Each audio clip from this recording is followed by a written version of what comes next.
यो इतिहास हो, वीरको, वीरहरूको वीरताको। अनेकतामा एकता नेपालको मौलिक विशेषता हो। नेपाल एकीकरणका नायक बडा महाराजा धिराज पृथ्वीनारायण शाहले नेपाल एकीकरण गर्ने साहसी कार्य गरेकै कारण आज हामी नेपाली भएर बाँच्न पाएका छौँ। नेपाललाई 4 जात 36 वर्णको साझा फुलबारीका रूपमा चित्रण गरेका पृथ्वीनारायण शाहको योगदानलाई आजको पुस्ताले बिर्सने छुट छैन। यो फुलबारीलाई चिरकालसम्म जोगाइराख्ने अभिभारा तपाईँ हामीमा आइपरेको छ। साथै यहाँहरूको बुझाइका निम्ति हामीले नाटक प्रस्तुतिकरणमा सरल भाषा शैलीको प्रयोग गरेका छौँ। यस नाटकलाई मूर्त रूप दिन प्रिन्सिपल श्री लालबहादुर राणा र प्रमुख व्यवस्थापक प्रमुख सेनानी राजकुमार महतले सल्लाहकारको भूमिका निर्वाह गर्नुभएको छ भने श्री सूचना कार्य इन्फो अप्स महाशाखाका प्रमुख सेनानी सिद्धार्थ मोक्तानले विशेष सहयोग गर्नुभएको छ। प्रस्तुत छ लिपुमर्दिनी सैनिक महाविद्यालयको शिक्षकद्वय नेत्र बहादुर कुँवरको लेखन र उज्जवल खनालको निर्देशनमा महाविद्यालयले तयार पारेको लघुनाटक एकताको फुलबारी।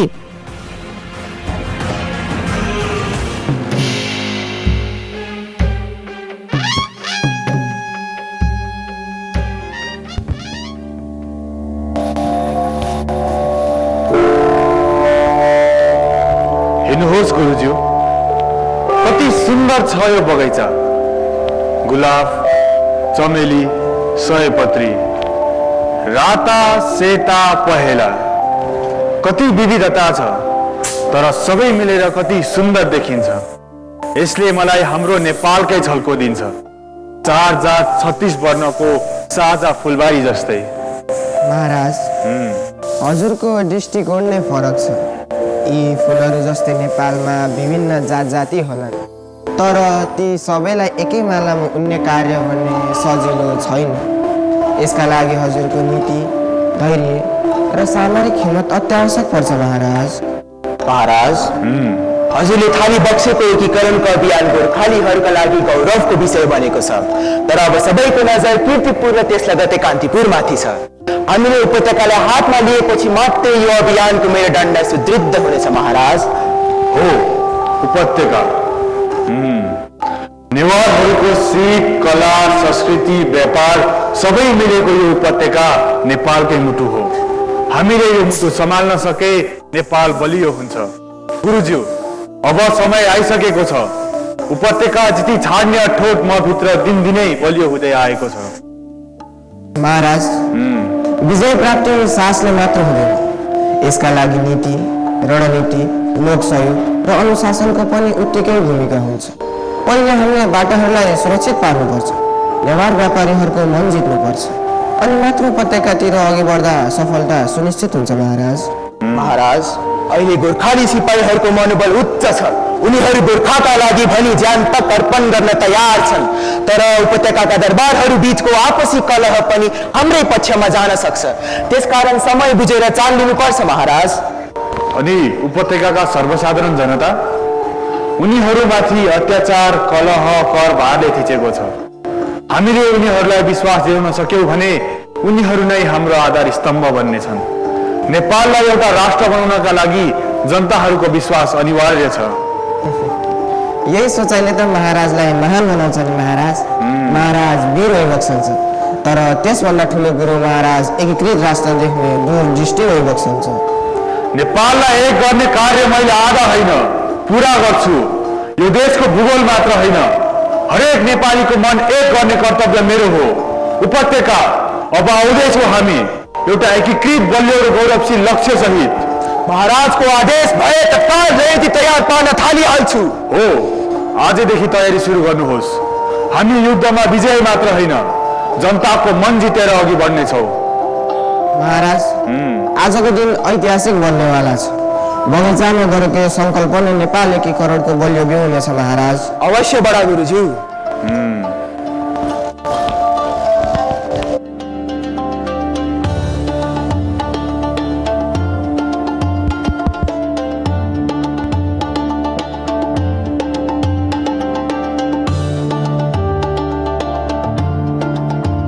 विशाल नेपालको नक्सा त हामी सबैले देखेका छौँ।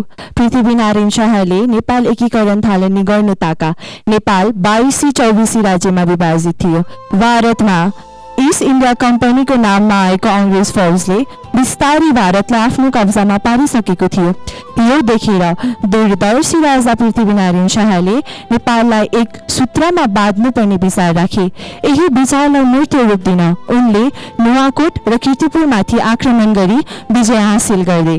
हार्दै, युद्धमा आफन्त र सहयोगी गुमाउँदै, जित्दै नेपाल एकीकरणको सपना साकार पार्न उपत्यकाका 3वटा मल्ल राज्य कान्तिपुर, भक्तपुर र पाटनमाथिको विजय अत्यावश्यक थियो। यी 3 राज्यको विजय सैन्य सफलता मात्र थिएन, यो आर्थिक सुदृढीकरणको एक उपयुक्त अवसर पनि थियो। त्यसकारण पृथ्वीनारायण शाहले कीर्तिपुरमाथिको विजय पश्चात दहचोकमा बसेर कान्तिपुर हान्ने योजना बनाउन थाले।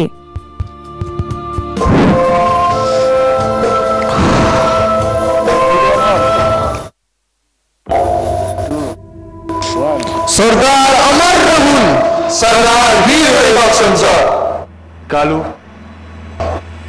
तिमी बिना यो जित चिसो छ। देश उठ्यो तर आज मेरो आत्मा ढल्यो। तिमीले माटो बचायो कालु, तर आज मैले तिमी गुमाए कालु मैले। महाराज समानी बख्सियोस्।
कीर्तिपुर हाम्रो लागि निकै सकस बन्न पुग्यो।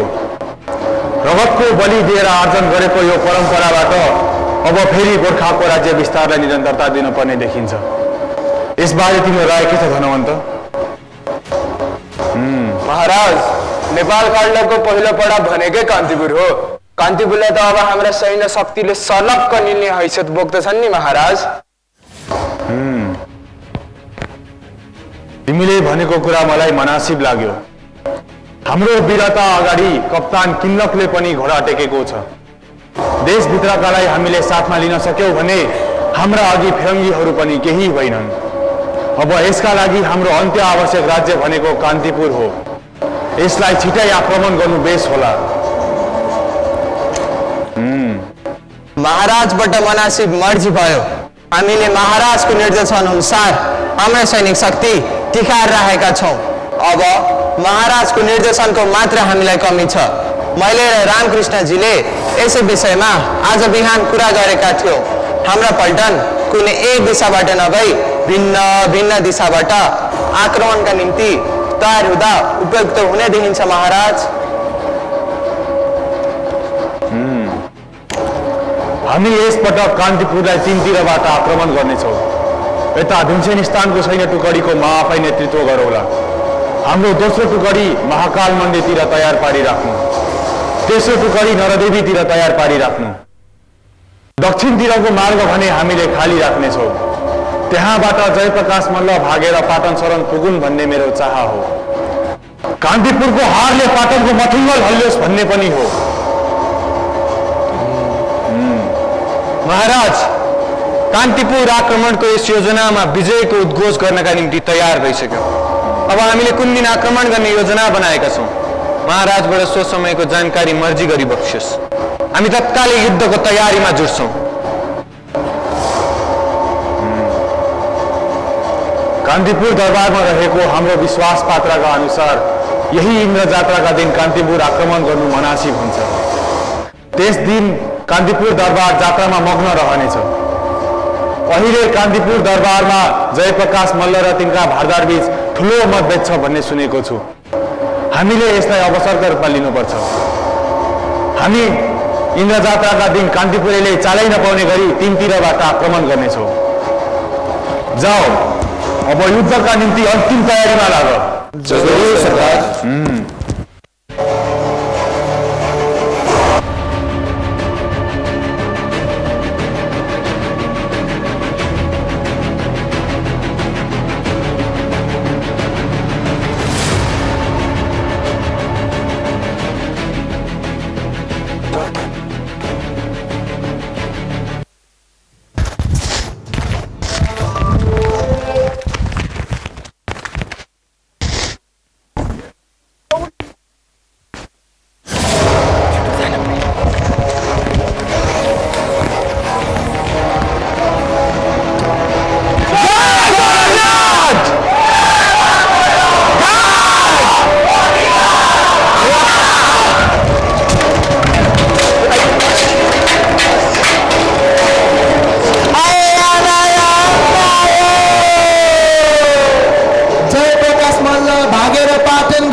अब त कान्तिपुरका राजा पनि फेरि गोर्खाका राजा पृथ्वीनारायण शाहले जयप्रकाश मल्लले चाहिँ इन्द्र जात्रा मनाउने हुन् या होइनन् हिँड्नुपर्ने भयो।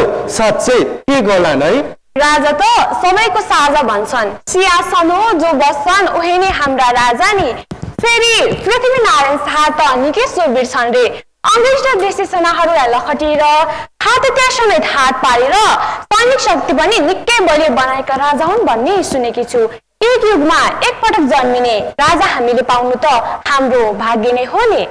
2200-2400 भन्दै सानो सानो राज्यमा बारिएपछि दक्षिणमा जस्तै हाम्रामा पनि फिरङ्गीले हाली मुहाली गर्न के बेर। समयमै विष्णुको अवतारको रूपमा हाम्रो पुण्यभूमिले पाएका पृथ्वीलाई हामी कान्तिपुरवासीले साथ र समर्थन दिनुपर्ने हुन्छ।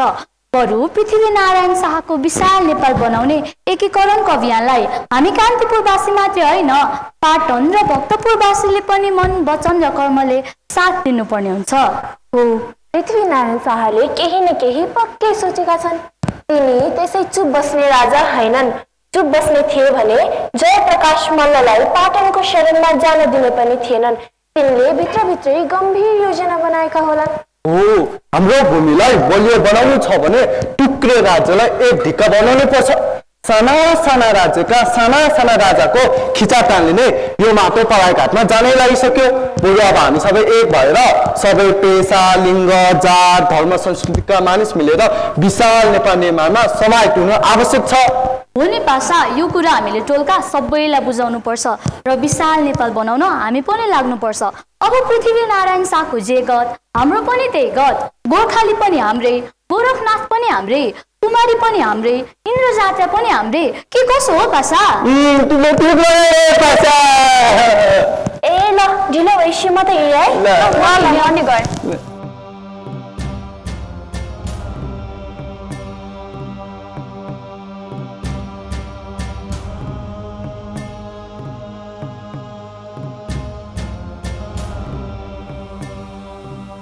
माता, कान्तिपुरको सिंहासनमा अब जयप्रकाश मल्ल रहे। तिनीले चलाएको तिथिमा तिनी नभएपछि यो जात्रा र माताको के अर्थ रहने भयो र? कान्तिपुरमा अब हाम्रो कुनै स्थान रहेन माता, हामी टुहु भयो। माता, हामी बसेको तिथिमा सन्देह नगरेकै बेस। यो तिथि जयप्रकाशले चलाएका होलान्, तर यसको निरन्तरता जो सिंहासनमा बस्छ उसले नै अघि बढाउँछ। सुन्नमा आएको छ कि गोर्खाका राजा पृथ्वीनारायण शाह जति युद्ध कौशल र पराक्रमी छन् त्यति नै धार्मिक पनि छन्। उनले जसरी गोरखनाथ र गोरखकाली प्रति असीम श्रद्धा राख्दछन् त्यति नै कुमारी प्रति पनि राख्नेछन्। त्यसो भए त ठिकै हो पुजारीज्यू, तर कीर्तिपुरको नाकाम ठिम्लेका राजा पृथ्वीले कान्तिपुरका कुरा नसुन्लान् भन्ने मलाई शङ्का थियो। पुजारीज्यूबाट नै यो आदेश भएपछि अब म पनि राजा पृथ्वीमा पुरा विश्वस्त हुनेछु।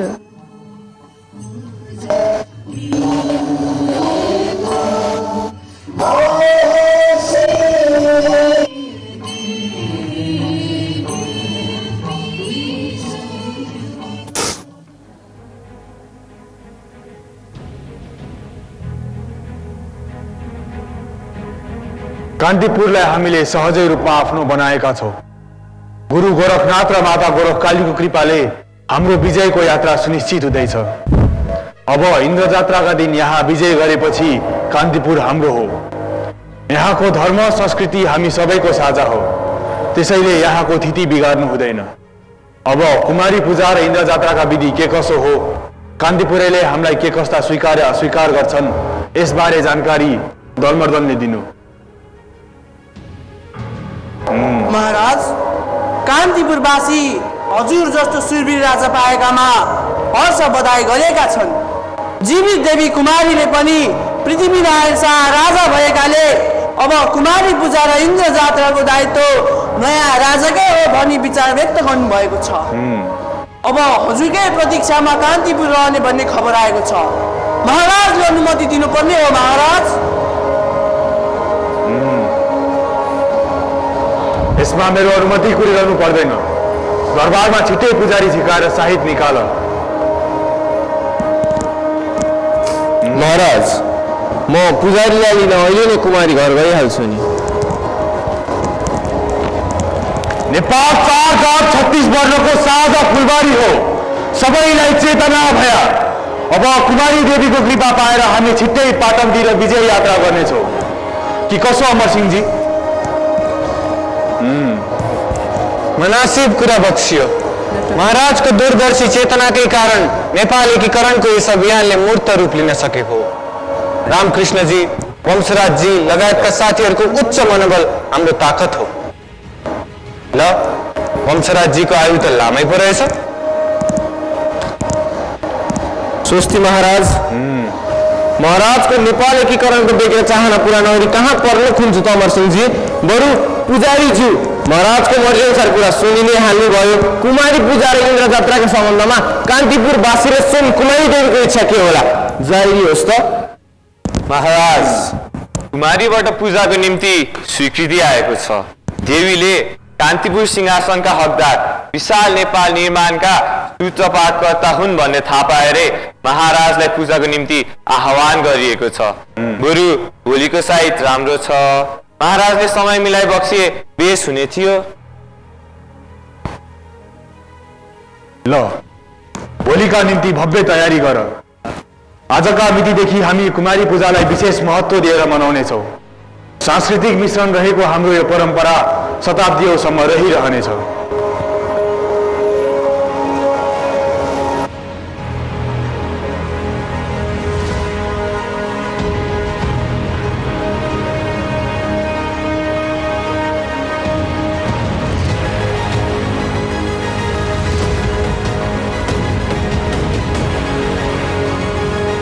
नेपाल एकीकरण पश्चात काठमाडौँले मनाउँदै आएको कुमारी प्रथा र इन्द्र जात्रा पर्व आज प्रयत्न मनाउँदै आएका छौँ।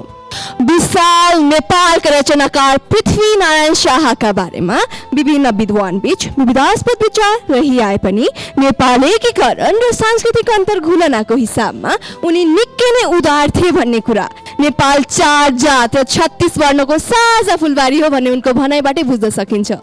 आजको नेपाललाई हामीले हाम्रो पुर्खाको अमूल्य नाश ठानेर एक ढिक्का भएर विकास र समृद्धिको नयाँ उचाइमा पुर्याउनु अनिवार्य छ।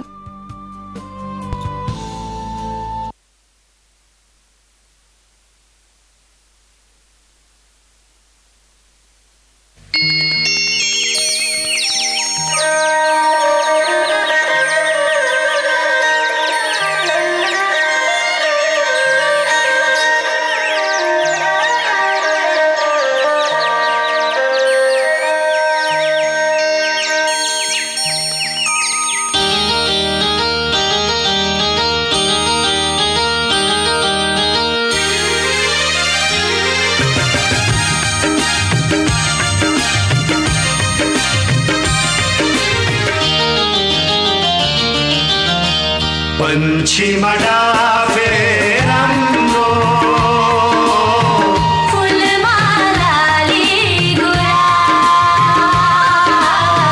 हामीलाई लाग्छ राम्रो